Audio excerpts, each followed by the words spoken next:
Ah, Finland. One of the forgotten nations of Europe. I'm serious about that. When was even the last time you thought about Finland? It was right now, wasn't it? When I asked you to think about it. You didn't even think about it when I said its name. Wake up! Focus!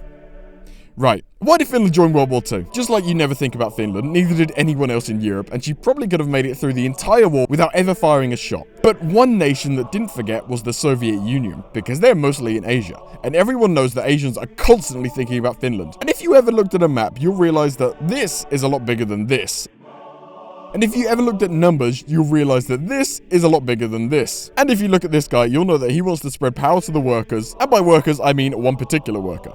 Himself. And the spreading of that power took shape in the Winter War. To summarize, the Soviets wanted the Finnish border to be pushed back so that Leningrad would be protected. Now this had happened in Czechoslovakia already, not to defend Leningrad, but for other reasons. And then when the border went back, the Germans decided to just get rid of the border entirely and have all of Czechoslovakia for herself. And this type of trick only works once. I mean, Poland didn't fall for it, and neither would the Finns. Also, it was their land, their military looked like this, and the Soviets looked like this, so they posed like zero threat to the Soviets, and what would they even want Leningrad for? So the Finns said no. The Soviets said, bet, and invaded. However, a third player has emerged. The League of Nations stepped in, telling the Soviets to leave or else. And when they didn't leave, they had to deal with the full wrath of the League of Nations. What did the League do, I hear you think? That's right, I can hear you think. They kicked the Soviets out of the League and just left the Finns to deal with them on their own. And they did extremely well, but not well enough to win. They were never gonna win. They never could win. So the Soviets made them sign a treaty, and in that treaty they lost 11% of their territory. Now this number is pretty close to how much land the Germans lost after World War I. And this loss wasn't even Finland's fault, so you can just imagine how mad the Finns were at the Soviets.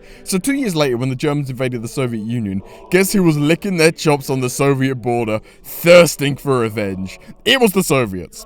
Shockingly. Whilst they were badly losing the war against Germany, they sent some bombers to go bomb Finnish cities, forcing Finland into the war.